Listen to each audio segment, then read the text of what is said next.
ओम श्री परमात्मने नमः।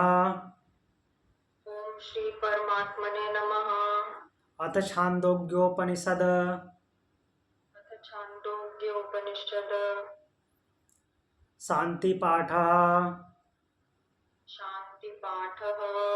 ओम आप्यायन्तु ममांगानि ओम आप्यायन्तु ममांगानि वाक्प्राणश्चक्षुः वाक्प्राणचक्षुः श्रोत्रमथो श्रोत्रमथो बलमिन्द्रियाणि बलमिन्द्रियाणि च सर्वाणि च सर्वाणि सर्वं ब्रह्मोपनिषदम् सर्वं ब्रह्मोपनिषदम् माहं माहं ब्रह्म निराकुर्याम् ब्रह्म निराकुर्याम् मा ब्रह्म मा ब्रह्म तदात्मनि तदक्षर ये निराकरोद निराकरण। हाँ, निराकरोद निराकरणम् निराकरोद निराकरणम् अस्त्वन्निराकरणं मे अस्तो स्वनिराकरणं मे अस्तु तदात्मनि निरते तदात्मनि निरते य उपनिषत्सु य उपनिषत्सु धर्मास्ते धर्मास्ते मयि सन्तु ते मयि सन्तु। मयि सन्तु ते मयि सन्तु। ओम शांति शांति शांति। ओम शांति शांति शांति। तो चलिए अभी मूल पाठ पे आते हैं। खंड 2 में हम थे।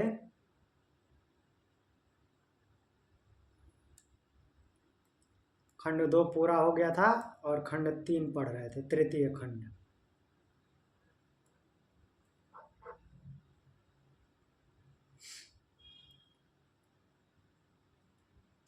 तो तृतीय खंड में हमने क्या देखा था? जो वाक ये वाला मंत्र था 1 3 4। वो दो प्राण और अपान मिलाकर व्यान हम्म वाला था।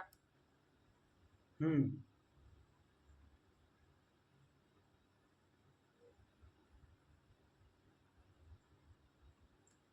उसके बाद ये भी पढ़े थे ना, या वाक सक्तरस्मा प्राणन अपानम हाँ, पढ़ा था। चौथा भी पढ़ा। व्याहरति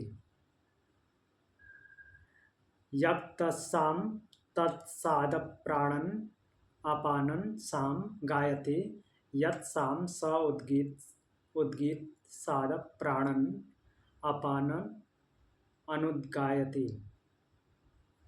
तो जो वाक है वही ऋक है। ऐसा बोलते हैं, जो वाक है मीन्स वाणी से ही ऋक निकलता है।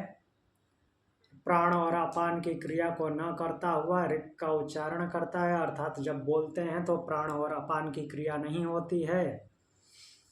और जो ऋक है वही साम है, अर्थात उसका जब उद्गान होता है, जोर से गाते हैं तो वो साम बन जाता है।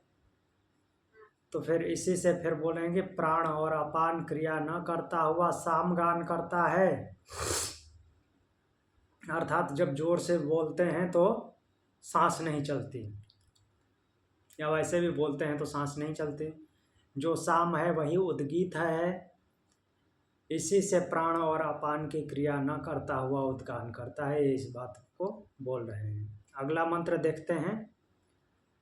अतो यान्यन्यानि तो यान्यन्यानि वीर्यवन्ति वीर्यवन्ति कर्माणि कर्माणि यथाग्निर् यथाग्ने मंथनमाजेह मन्थनमाजेह शरणं शरणं दृढ़स्य धनुष दृढस्य धनुषः आयमानम् आयमानम् अप्राणन अप्राणन् अनपानम अनुपानं स्थानि स्थानि करोत्येतस्य करोत्येतस्य हेतोर्व्यानम् हेतोर्व्यानम् एवोद्गीतम्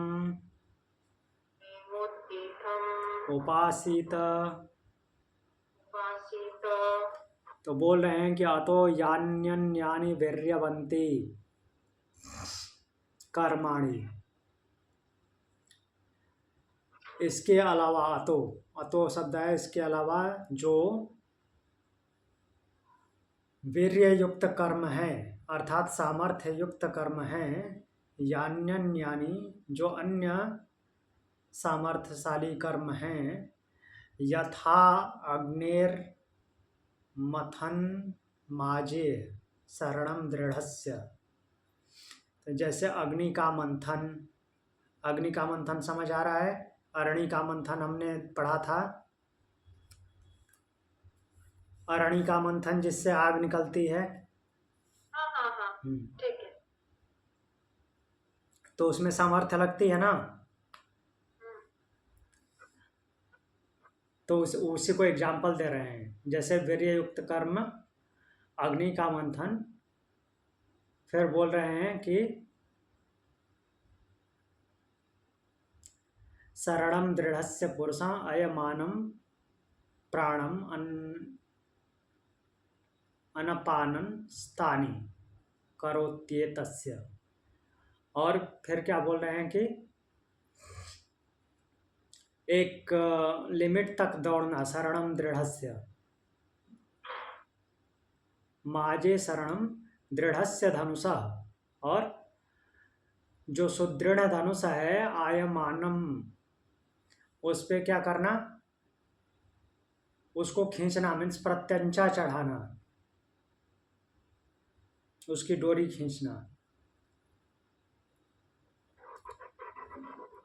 तो ये सारे सामर्थ्य वाले कर्म हैं, अर्थात जिनमें पावर लगती है।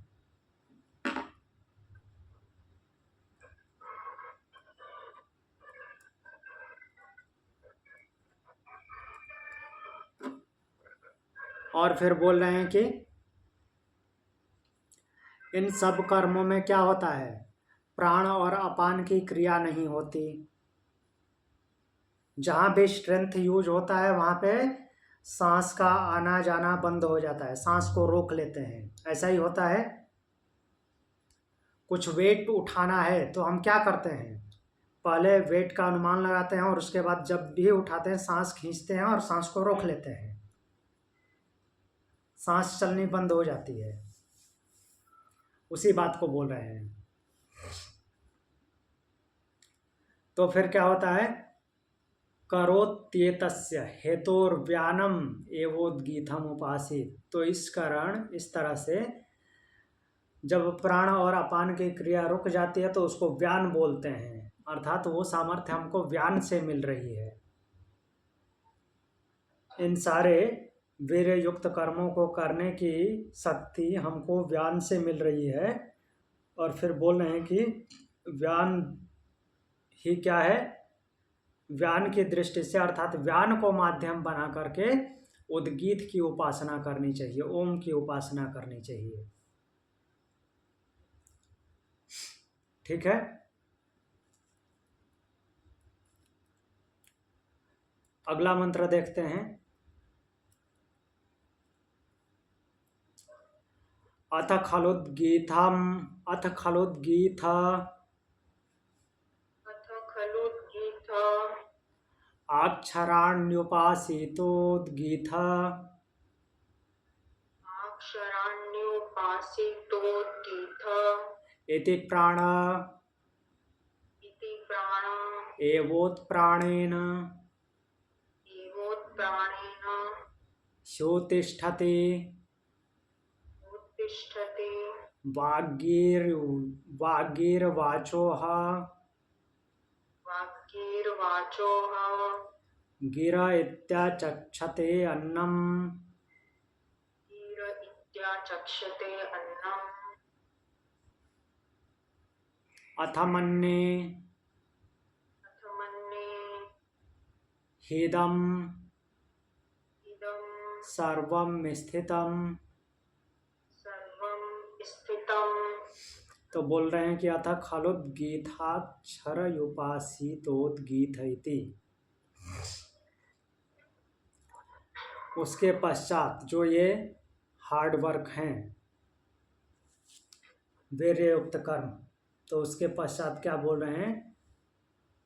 खलोद्गीथाक्षरायुपासितोद्गीत इति। उद्गीत अक्षरों की, उद्गीत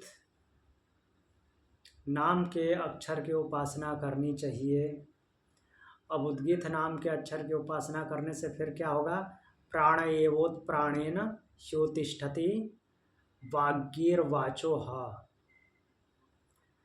तो प्राण को क्या बोल रहे हैं? अब यहाँ पे विच्छेद कर रहे हैं उद्गीत को। तो उद्गीत शब्द में जो प्राण है वो उत है, प्राण उत है,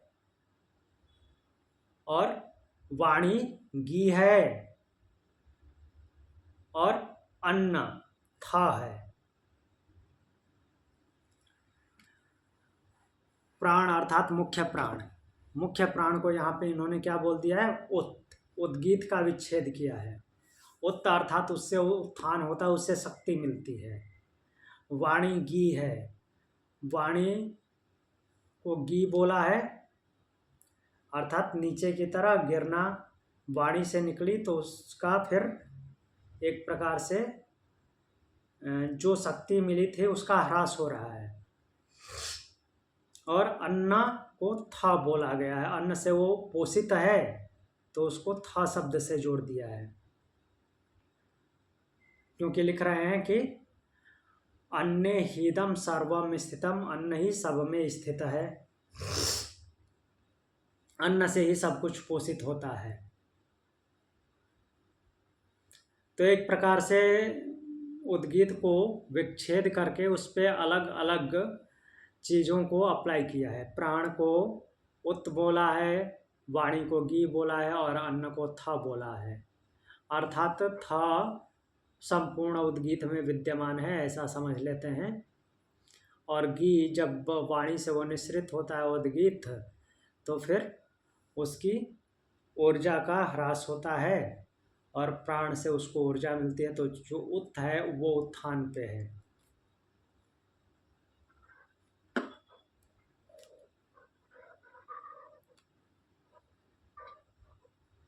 अगला मंत्र देखते हैं। द्योरे वोदंतरिक्षम गीहे द्योरे वोदन्तरिक्षं गिह पृथ्वी पृथिवी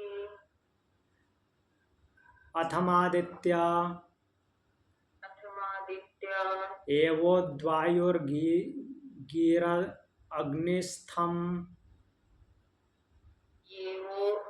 येवोद्वायुर्गीर अग्निस्थं सामवेद सामवेद एवो यजुर्वेदो येवोद्यजुर्वेदो गिरग्वेदस्थम गिरग्वेदस्थं दुग्धे अस्मै दुग्धे अस्मै वाग्दोहम वाग्दोहं यो वाचो यो वाचो दोहो दोहो अन्नवानन्नादो अन्नवानन्नादो भवति भवति य एतान्येवं य एतान्येवं विद्वानुद्गीथाक्षराण्युपास्त विद्वानुद्गीथाक्षराण्युपास्त उद्गीत इति।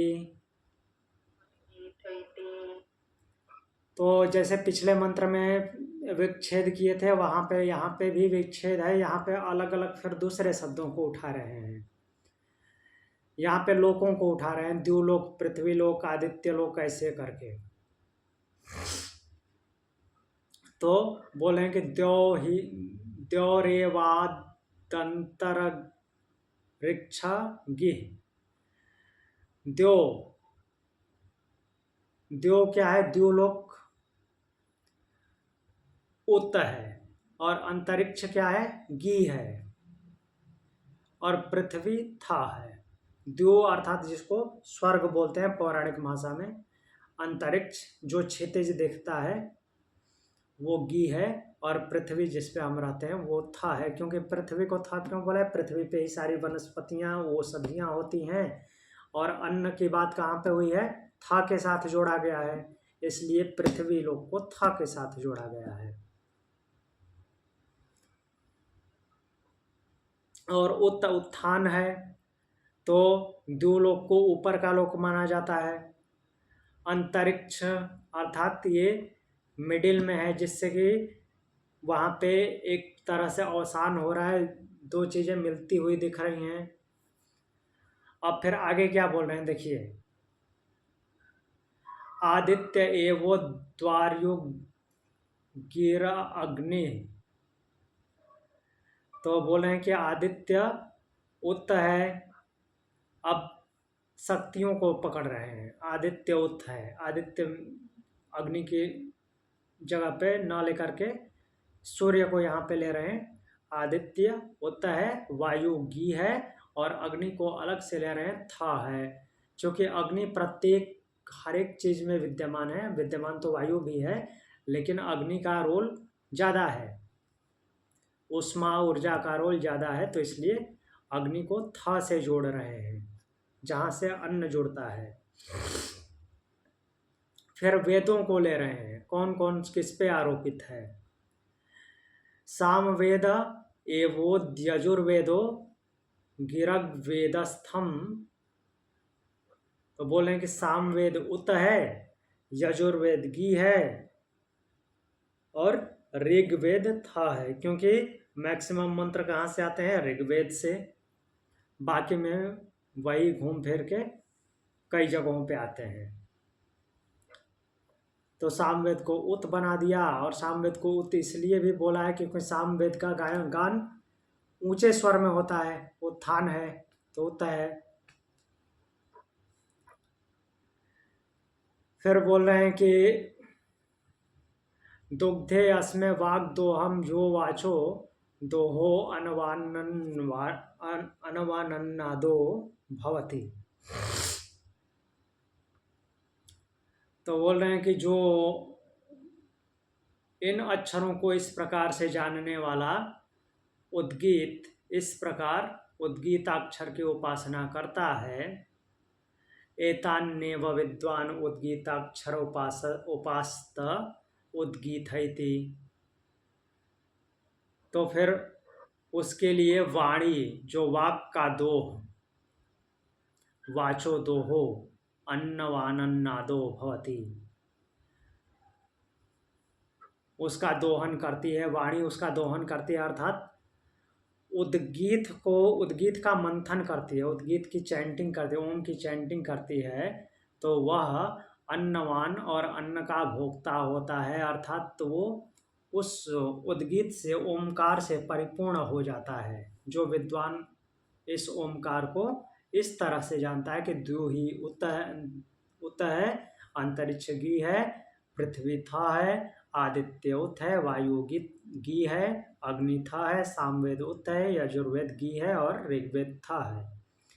मीन्स इन सबको समेकित रूप में जो जानता है वो, उसकी वाणी उद्गीत का दोहन करती है, और वह अन्नवान अर्थात सब कुछ से परिपूर्ण होकर के अन्न का भोक्ता होता है, अर्थात उसका भोग करने वाला हो जाता है। किसका? उद्गीत का।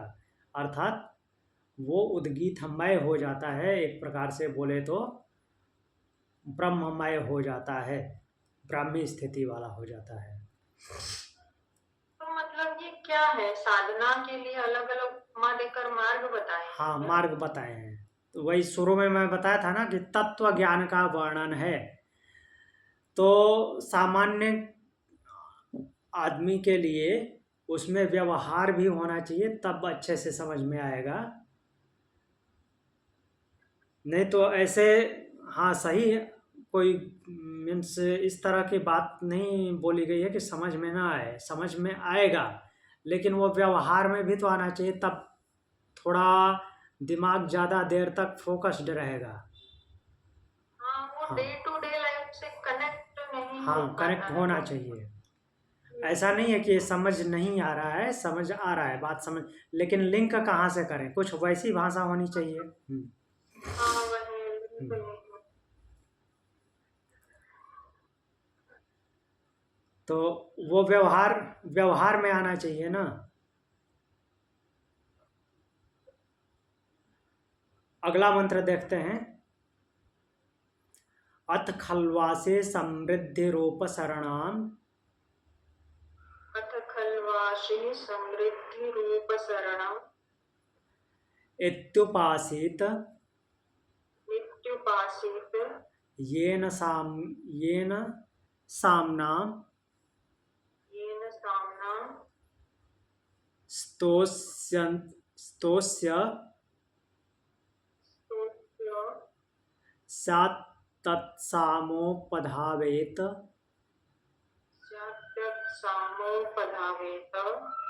तो बोल रहे हैं कि अथ खल्वासी समृद्धि रूप शरणान इत्युपासीत येन सामना स्तोष्यन् स्यातत् सामोपधावेत। खल्वासे समृद्धि रूप शरणाम, तो कामनाओं की समृद्धि का वर्णन करते हुए बोलते हैं कि समृद्धि रूप शरणान इत्युपासित, इसकी उपासना कैसे करें। समृद्धि के साधन का वर्णन करते हुए बोल रहे हैं कि जहाँ जहाँ आपको जो कुछ चाहिए उसको लक्ष्य करके उपासना करें। येन सामनाम शोष्यन् स्यात्तत् सामोपधावेत, तो जिस साम के द्वारा उद्गाता को स्तुति करना हो। अब जो सामवेद का ऋत्विज है उसको बोलते हैं उद्गाथा। जो कोई भी ऐसा उच्च स्वर में बोलेगा उस पे उद्गाथा शब्द आरोपित होगा। और वैसे जोर से उच्चारण करते हुए किसका, ओमकार का, अर्थात उद्गीत का उच्चारण करते हुए स्तुति करना हो तो इस प्रकार से साम का चिंतन करें, अर्थात ओम का चिंतन करें।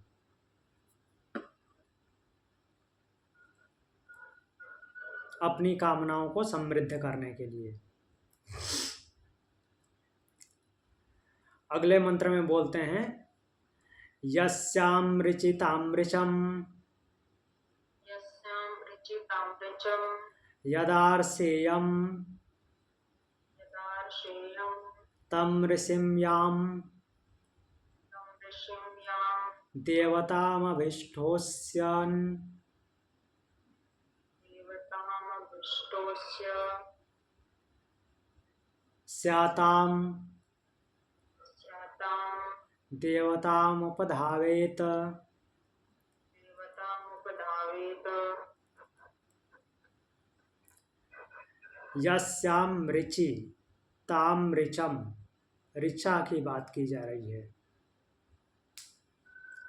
यस्य किसके लिए है, साम के लिए, अर्थात उद्गीत। तो साम जिस ऋचा में स्थित है, ताम ऋचम उस ऋचा का, यदार्सेयम तम ऋषिम्याम जिस ऋषि वाला हो उस ऋषि का, देवताम अभिष्ठो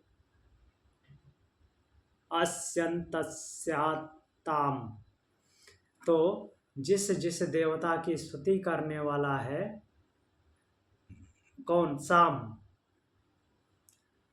देवतामुपधावेत तो उस देवता का चिंतन करें। कहने का तात्पर्य ये है कि सामगान किससे होगा? ऋचा के द्वारा।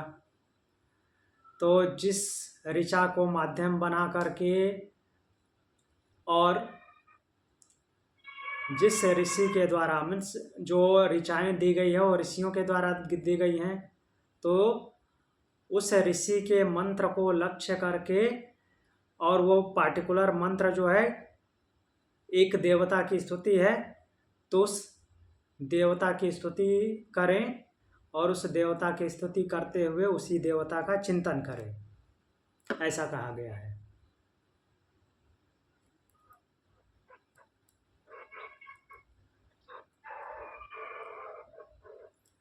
अगला मंत्र बोल रहा है, ये न छंदसा येन छंदसा स्तोष्यन् स्यात् छंद स्तोष्यन् स्यात् छंद उपधावेद्येन उपधावेदेन स्तोमेन स्तोमेन स्तोष्यमाणः स्तोष्यमाणः स्यातं स्यातं स्तोममुपधावेत। स्तोममुपधावेत। तो इसमें छंद की बात की गई है, अर्थात पिछले मंत्र में ऋग्वेद को माध्यम बनाया गया था ऋचा बोल करके, छंद बोला तो यजुर्वेद माध्यम बन गया। ठीक,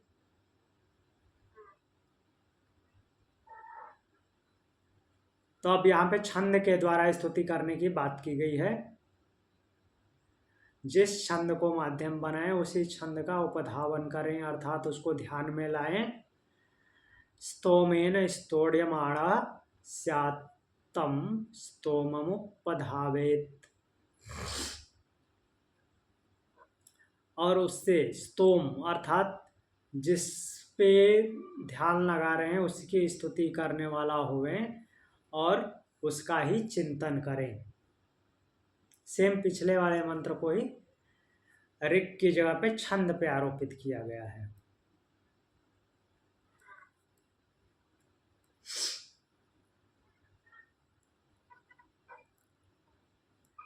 अब अगला मंत्र है, याम दिशम यां दिशम् अभिष्ठोस्यन् स्याताम् अभिष्टोष्यन् स्यातां दिशम उपधावेत। दिशम् उपधावेत। यहाँ पे इस मंत्र के द्वारा दिशा का वर्णन किया गया है। मीन्स जिस दिशा की स्तुति कर रहे हों उस दिशा का चिंतन करें। उपधावेत अर्थात आपका चित्त उसी दिशा में दौड़े, उसके अलावा और कोई दिशा दिखाई न दे। याम दिशाम अभिष्टो, जिस दिशा को आपने अभिष्ट माना है उसी का चिंतन करें, उसी का ध्यान करें। अगला मंत्र है, आत्मानमनन्त आत्मानमनन्त उपसृत्य उपसृत्य स्तुवीत स्तुवीत कामं कामं ध्यानन् ध्यायन् प्रमत्तो अभ्यासो प्रमत्तो अभ्यासो हायदस्मै यदस्मै सकामः सकामः समृद्धेत समृद्धेत यत्कामः यत्कामः स्तुवीतेति स्तुवीतेति यत्कामः यत्कामः स्तुवीतेति। स्तुवीतेति। तो यहाँ पे 2 बार आया है यत्कामः स्तुवीतेति, मतलब कि यहाँ पे समापन हो रहा है। आत्मानमनन्त उपसृत्य स्तुवीत कामं ध्यानन् प्रमत्तो अभ्यासो। तो बोल रहे हैं कि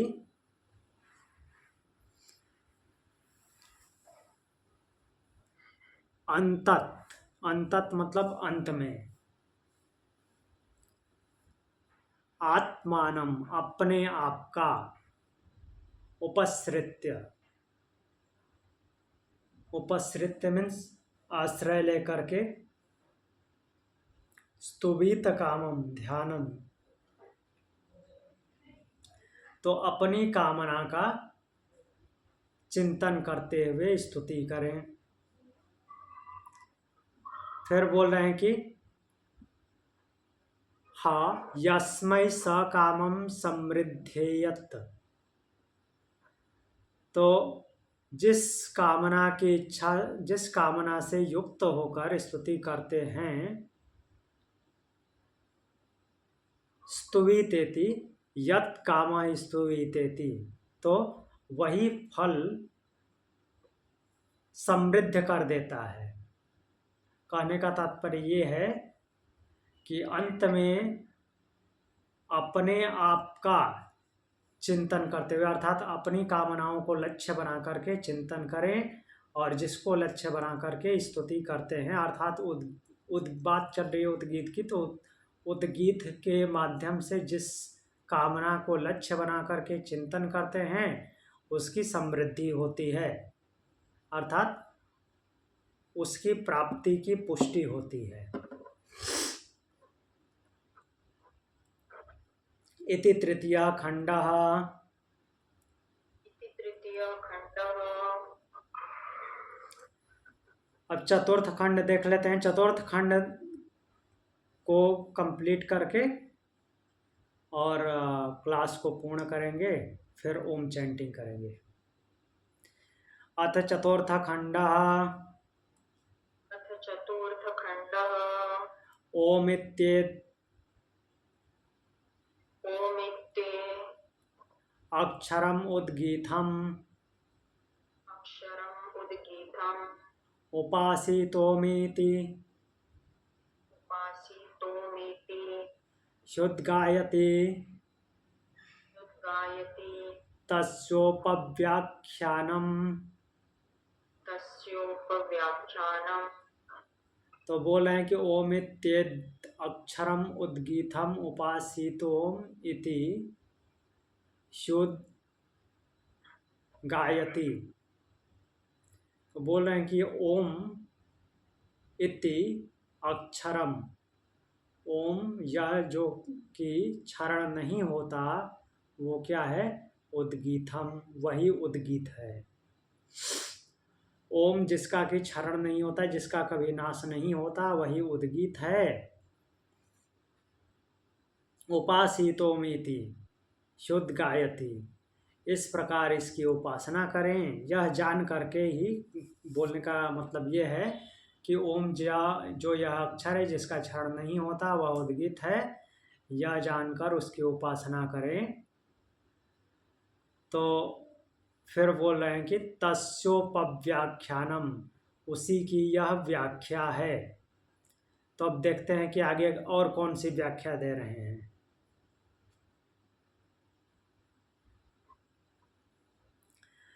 देवा वै मृत्योर्विभ्यतस्त्रयीं विद्याम्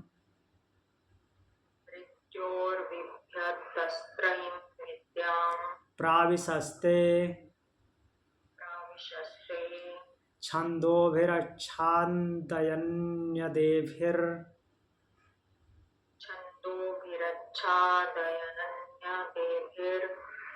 आच्छादयन् तच्छन्दसा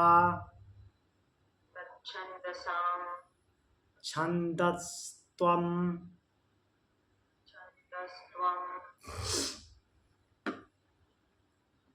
तो देखिए यहाँ पे त्रय विद्या आया है। देवा वै मृत्युर विभक्तस्त्रयीं विद्या प्रविशस्ते। तो देवों ने क्या किया, मृत्यु से डर गए। मृत्युर्विभ्यस, देवता लोग मृत्यु से डर करके क्या किए, त्रैविद्या में प्रवेश कर गए। त्रैविद्या में प्रवेश कर गए मतलब कि ऋग यजुर सामवेद का सहारा लिए मृत्यु से बचने के लिए, कि त्रैविद्या को जान जाएंगे, त्रैविद्या का ज्ञान हो जाएगा तो हम मृत्यु से बच जाएंगे, अमरत्व को प्राप्त हो जाएंगे। ऐसा देवताओं का विचार आया, मृत्यु से डर गए और मृत्यु से बचने के लिए त्रैविद्या में प्रवेश किए। कहने का तात्पर्य है कि त्रैविद्या को जाने और ये सोच करके कि त्रैविद्या का ज्ञान हो जाने से मृत्यु से बच जाएंगे। तो उन्होंने क्या किया, छंदो अभिरक्षान्तन्यन्ते अभिरक्षन्दायम तच्छन्दासाम छंदस्त्वम। तो उन्होंने अपने को क्या किया, छंदों से आच्छादित कर लिया, छंदों से ढक लिया। छंदों से ढक लेने का तात्पर्य कि पूरी तरह से वेदों को इनकलकेट कर लिए, अपने में समाहित कर लिए, उनका ज्ञान प्राप्त कर लिए। तो जब छंदों से ढक लिया तो वही छंदों का छंदपन बोला गया, अर्थात कि पूरा का पूरा सब कुछ छंदमय हो गया। तो अब देखते हैं छंदमय हो गए तो अब होता क्या है।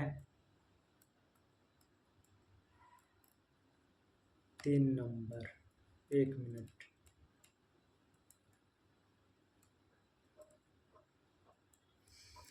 तो बोलते हैं कि तानु तत्र मृत्युर्यथा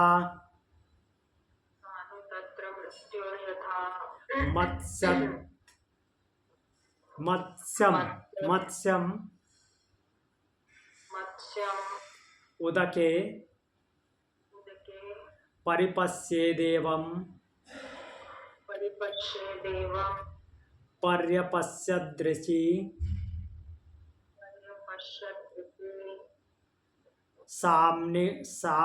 साम्नि यजुषि तेनु विदित्योर्ध्वा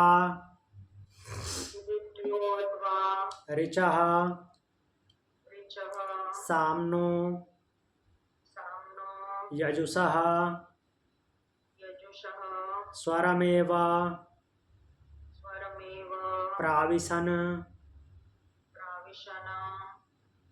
तो बोल रहे हैं कि तानु तत्र मृत्युर्यथा मत्स्यम उदके परिपश्येदेवं पर्यपश्यद अच्छी साम्नि यजोषि। तो बोल रहे हैं कि जिस प्रकार से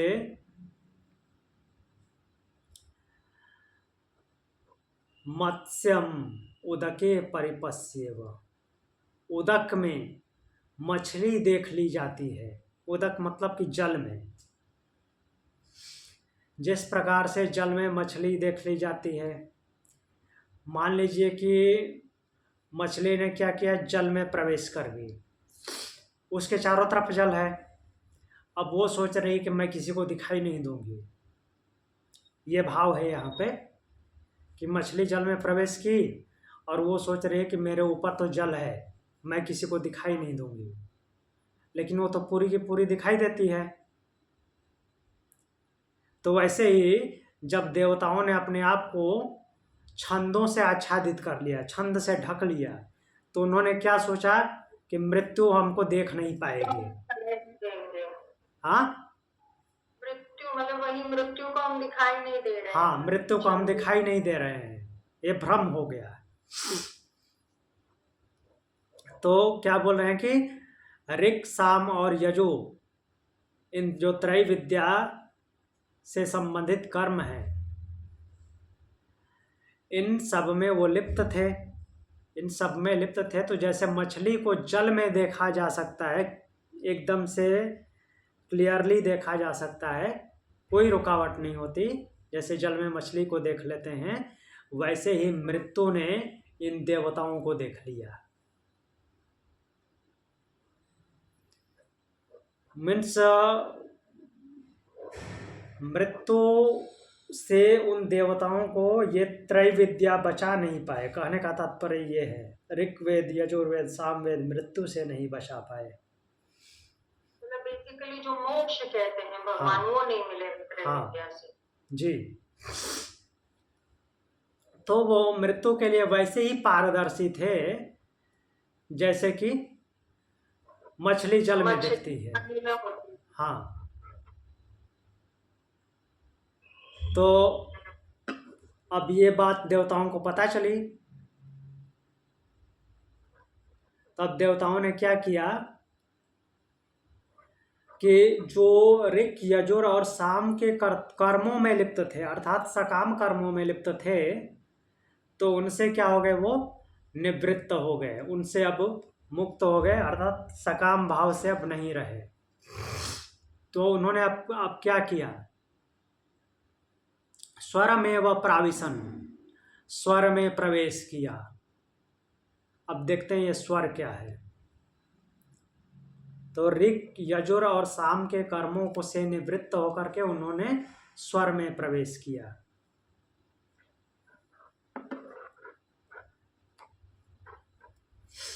तो चौथा मंत्र बोलते हैं, यदा वा ऋचम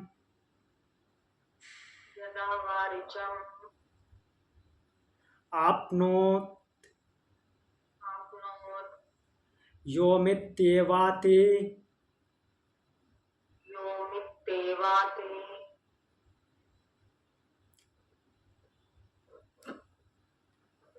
योमित्येवात, हाँ योमित्येवात, यहाँ तक पढ़िए। ईश्वरत्येवं सामैवं यजुरेशा ऊस्वरो यदेतद् अक्षरम् एतद् अमृतम् अभयम् तत्प्रविश्य देवा अमृता अभया अभवन्। तब देखते हैं कैसे हम अभय हो गए। यदा वा ऋक् च, यदा वाम ऋचम आपनोत्योमित्येवातिस्त्वरित्यवं सामैवं यजुरेशम ऊ स्वरो। तो जिस समय, यदा मतलब कि जब ऋक को प्राप्त करता है, अर्थात उसको पहले ये देवताओं के माध्यम से ही देखते हैं, ऋक को प्राप्त किए, यजु को प्राप्त किए, साम को प्राप्त किए। तो ऋक को प्राप्त करते समय ओम ऐसा कहकर उच्चारण करते हैं। इस प्रकार वह साम और यजुर को प्राप्त करते हैं। या जो अक्षर है, अक्षर अर्थात जो क्षरण नहीं होता, वो क्या है, ओम। वह अन्य स्वरों के समान, अन्य स्वरों के जैसा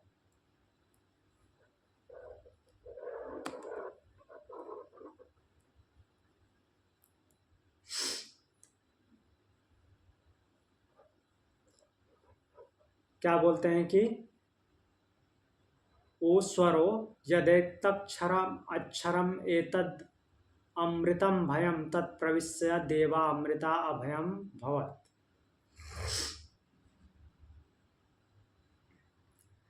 तो यह जो अक्षर है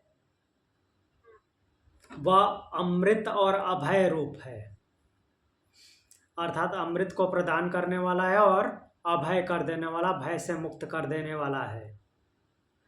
और इसी में प्रविष्ट होकर के एतद् अक्षरम एतद् अमृतम अभयम तत्प्रविश्य देवा अमृता अभया अभवन। यह जो अक्षर अर्थात ओमकार है, यह अमृत और अभय को प्रदान करने वाला है, और इसमें प्रवेश करके ही देवतागण क्या हो गए, अमृत और अभय हो गए, अर्थात मृत्यु उसके भय से मुक्त हो गए। अर्थात जब उन्होंने ऋक, यजुर और साम में प्रवेश किया और उनके कर्मों में लिप्त हो गए, उनके माध्यम से बताए गए कर्मों में लिप्त थे, तो मृत्यु ने उनको वैसे ही देख लिया जैसे जल में मछली देख ली जाती है। और जब वहाँ से निकल करके उन्होंने उस अक्षर ओमकार की शरण ली, तो उस ओमकार ने उनको मृत्यु से और भय से मुक्त कर दिया। अर्थात ओम ने मृत्यु से रक्षा कर ली, अमृतत्व को प्राप्त हो गए।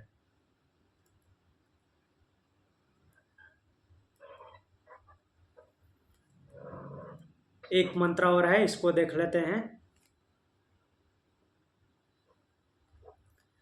स य एतद्देवं विद्वानाक्षरं प्रणोत्येतद्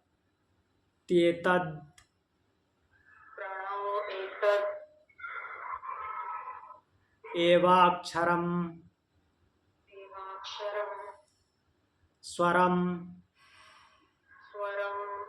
अमृतम् अभयं प्रविशति तत्प्रविश्य यदमृता देवास्तदमृतो भवति। तो बोल रहे हैं कि स य एतद्देवं विद्वान अक्षरम प्राणोत्येतद्देवाक्षरम। यहाँ पे कंक्लूजन दे रहे हैं कि वह जो विद्वान इस प्रकार से प्रणोत्येतद् देवाक्षरम स्वरम अमृतम अभयम प्रविशति, इस अक्षर की उपासना करता है, तो इस अमृत और अभय रूप अक्षर में ही प्रवेश करता है। जो विद्वान इस क्षरण होने वाले को जान करके, समझ करके इसकी स्तुति करता है, तो वह इस अभय रूप अक्षर में प्रवेश हो जाता है। और प्रवेश होने के बाद क्या होता है, तत्प्रविश्यदमृता देवास्तदमृतो भवति। और जिस प्रकार से इसमें प्रवेश पा करके देवता लोग अमृतत्व को प्राप्त कर गए थे, अभय होकर के अमृतत्व को प्राप्त हो गए थे, वैसे ही साधक जो इस ओमकार को जान करके और इसकी स्तुति करता है, तो वह भी देवताओं की तरह भय से मुक्त होकर के अमृतत्व को प्राप्त हो जाता है। क्लियर? इति चतुर्था खंडः।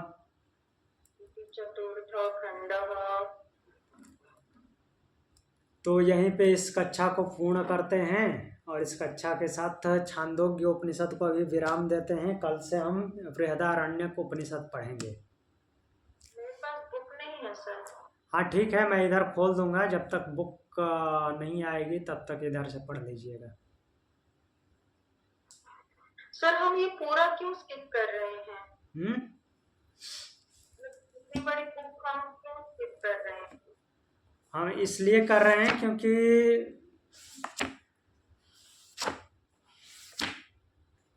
इसकी भाषा ऐसी नहीं है कि हम बैठ के ऐसे पढ़ सकें। काफ़ी मीन्स एक तरह से क्या बोल सकते हैं कि पहले इसको समाप्त कर लेते हैं और उसके बाद बताता हूँ। ओम चैंटिंग कर लेते हैं।